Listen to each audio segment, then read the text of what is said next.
Ache bia memo ache mu akwaba menase se uti Adom 106.3 anopa no nsia kase bon sam no de aboaboa no na ugina santimante mu amesrada e bia na akwantura do kopi ho pe kase bo etia udura santimante mu ye nshi Rai FM 104.5 engwa buburi mante mase nzu enuanu masempa 94.7 anopa no nsia kase bon enam di nyina eso mo nsam no de do so pa de obetie bi ene se Ghana man pagin his excellence na nadu dankwa kufuado akwantu a wotu so o man mu de ne amahodo so de nyina no o my Ghana photo samfo say so obi ebetumi a kirekire mu pa aka wo ho a age se national security minister Samson Adom kuma mo mrase badwafie say o my Ghana photo samfo nya bo national security minister din die ene o mo hwe ani mu se pagin betuma be piem no abekire ka Ghana man pagin abo wa akwantu a wotu nansan ehu Oh my God, na photo some for crown was say free SHS 7.62 billion Ghana cedis. And I want dia ye ehun adwuma emu nkyeremu no me de esom COVID-19 season 3 any MSA series emperifo kyeremu a third wave eba na no ano de papa foforo binum ka weri mu nam de so mo se yen kasebo ye di nkan anopa hwede so se enwumako bia da ma ye wo mu ni ho anka adom ye ni ho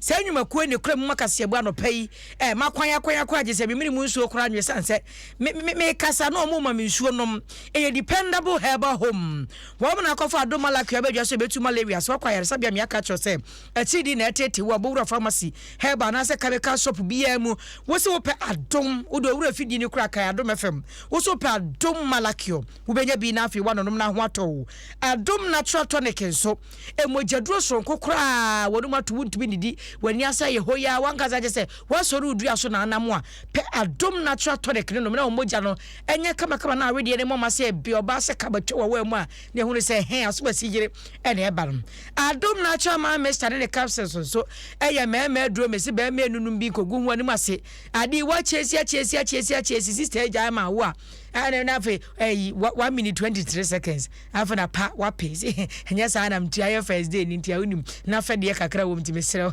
o de china so de asa yenya ho ye se ma no ye abere ye ntimi ntwen esan so oba na mu kura no wo no madum lady care capsules ne mester no de abesiaw na ba ma ate wo no madum na cha ma mester ne capsules atena hoi sa du pay dependable herbal home ene de abedwaso Eco Bank say or ye the Pan African Bank e won ko na chese odu sika kwoto ma bosia yensi hu no wo fom no wo de be som wo mo no chese uhu me say ya idi ye ne ada ho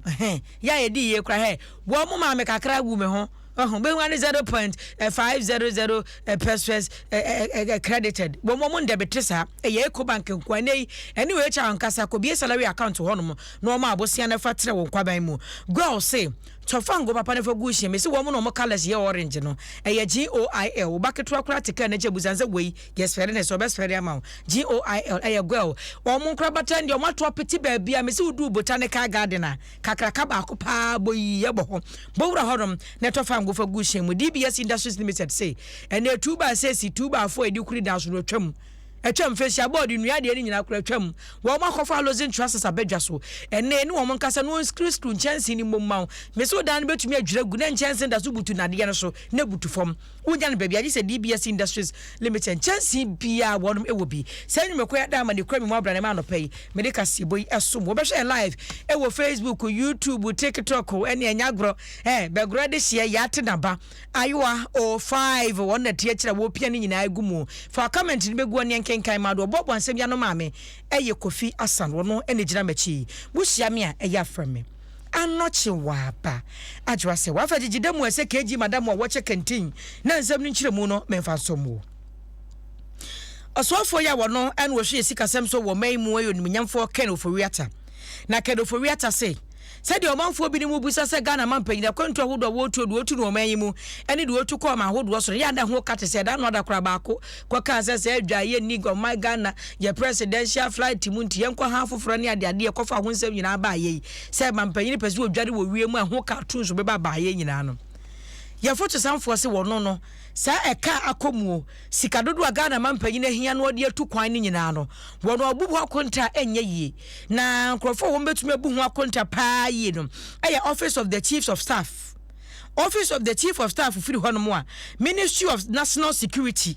wo na kan wo mutiri pam ho na ne sika botiri bi e wo se Ghana mampanyini na pamfo wo mudi tu kwan no wo matumi abubu asese etu ano foto sanfo park no for wiata so wotem rase bedwafie na o mubusa de se ka be na aba wo Ghana mampanyini akonto a wotu di sofa ye wura ye afi mu na se omoto ababa no de to so mienu wo ka so bebu ho akonta na chese wo twa ntrenti be ya mpanimfo emfre eye National Security Minister Albert Kandapa na sansem ni chire mu no won famra. Mr. Speaker.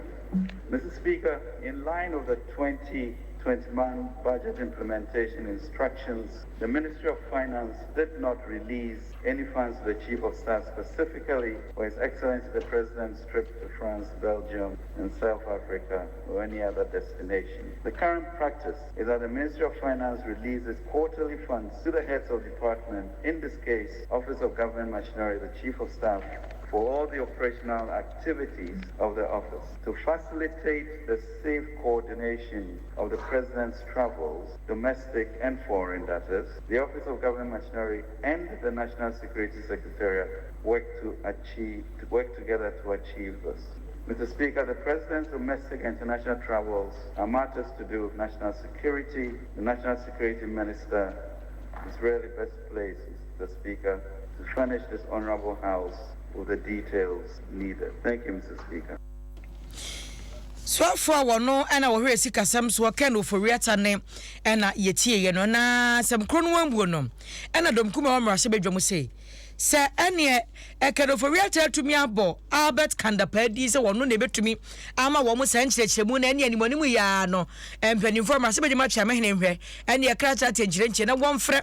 National Security Minister Albert Kandapa na o ma mehia mrase bedwa no na sɛde o mampanyini akonto a watuo no ɛho krata asɛm ɛho sikasɛm ɛka o man no abɔ no wonfa mra emeto mrase bedwa no anim na edom kuma no kasamafo ɛwɔ ye ne amahodo so entem kita dia bedwako ye wo mrase bedwam ono koya sa ye mrase bedwani ye ogina mo manfo ye wo nofton Samuel okugyeto ablakwa ene wodi mrase bedwane nim ene wo kyerese abaye nkanim anim ya mrase bedwama chia mehene ene mpadifo eka bi wo mrase bedwam ntonsa na wo fanfre Albert Kandapa na enkanka wono modom kuma ne Ghana fo nyina nkyeremu ya Ghana fo hia efa Ghana mampanyini akwantu a watu ni nansem ho na hu sikasem wo fa emeto man no anim. I can confirm to you that this matter is not ending here.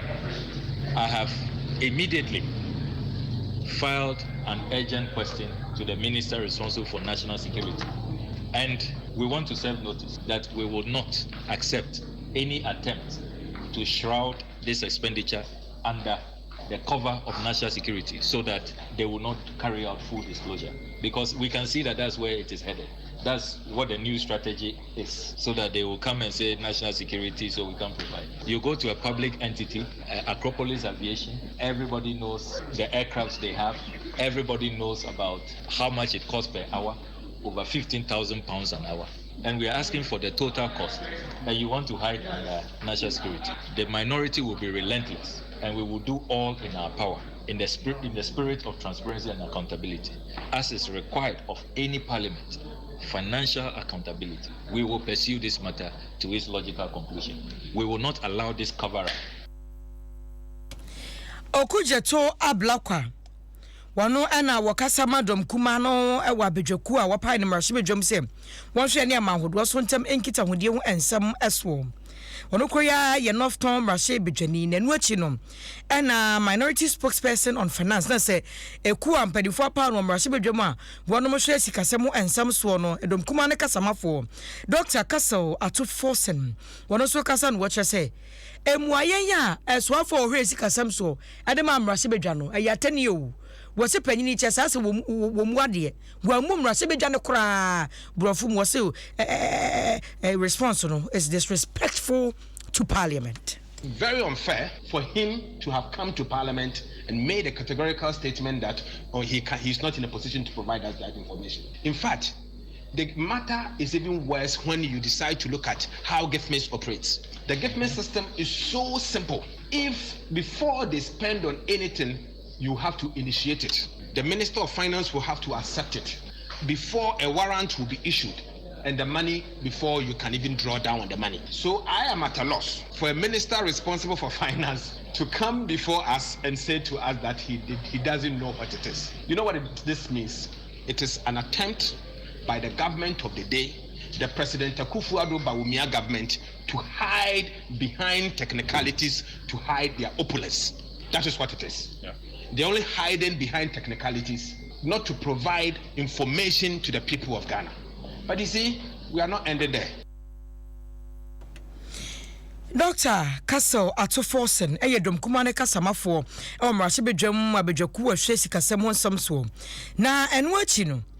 and a deputy majority leader, Apenyo Mackenzie. One also any opinion here, and as a Rasebedjum Yagro, Penny Sodijan was a hair, Adom Kumande propaganda, do Rasebedjum. When would you be any propaganda, the Omoyade? Was said the Empress or much shame or my Ghana for some for Bossono. Yes, I don't know opinion person watch it, and Chechemo war, and what the Abram Rasebedjadi to Dom Kumano, propaganda no more yene dear hair, Womo Omunti Omukesi. There is a whole lot of political mischief. The aim of his press conference is to tarnish the hard-won reputation of the Minister of Finance. It is for political point scoring, and I am saying that if he is minded to know the facts, the opportunity is there for him to file a question to the National Security Minister to come and answer. There is no attempt by government to hide information from anybody. In fact, the Minister of Finance never asked for time. It was Mr. Speaker who directed that at the right time, those questions will be tabled. In any event,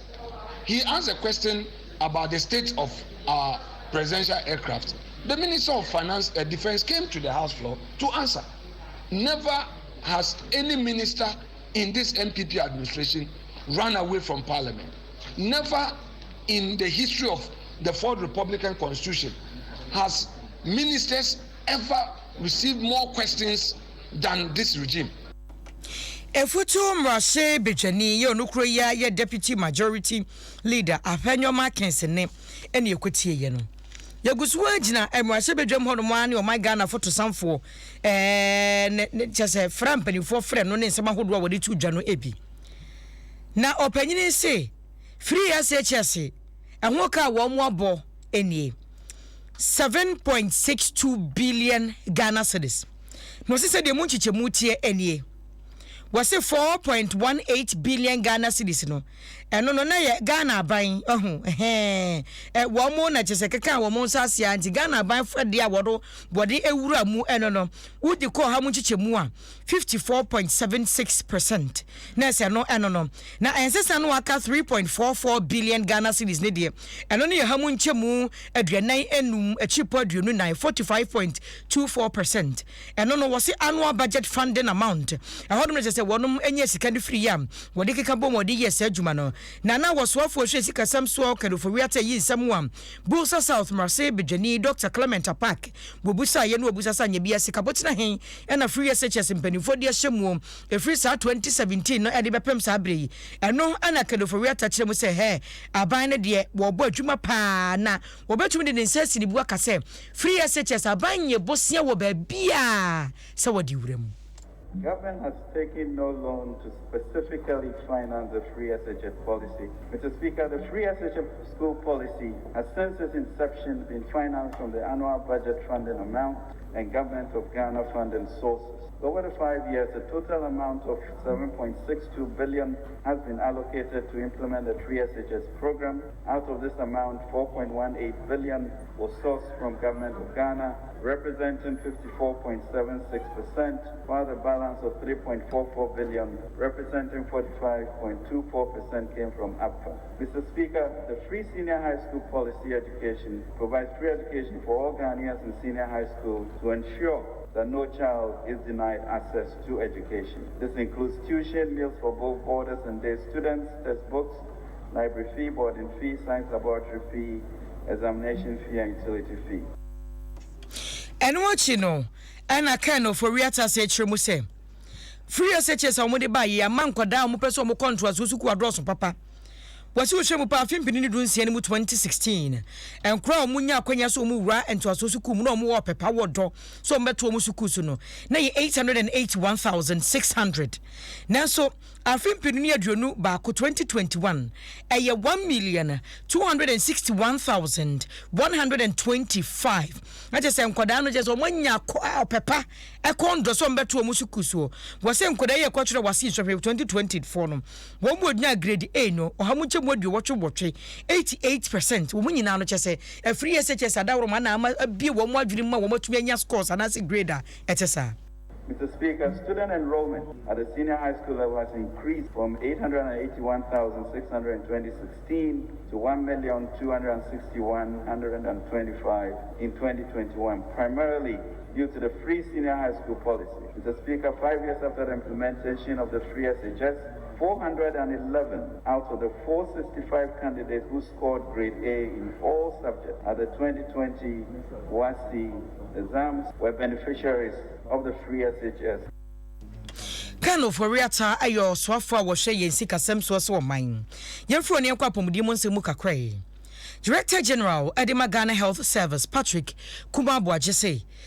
de ne Ghana ye ni kiremu season 3 bo se COVID third wave and say ye ni kiremu a ye ne de kwakosie ni na woni nsentwofo na de nsemi tudwa no watch say sa third wave ye COVID season 3 ya be kan ye chan yi kunkum bagia and ye say COVID ye mfiri mu da say de we kunkum no ase de ye be si na ye wakono mo bo say ase COVID no manfo ato ho nsem wajeje mu Crawford do na apane ne omo anwo ebi adwane ebi nso wo ba akono no omo anwo obi nso de wo ngo obi kura na so nam ne baabi wono so mask won hye physical distance won fa nya adwuma wo wura baabi kura ka so honhoro ne nsa no be kono ne security no na omo ba atwade wo se protocols na Ghana fo bi ebu nu egu aso mo ho ka ho bi e na ama COVID third wave emu ye den ma ye nipa virus no wo mu na e fe no active cases no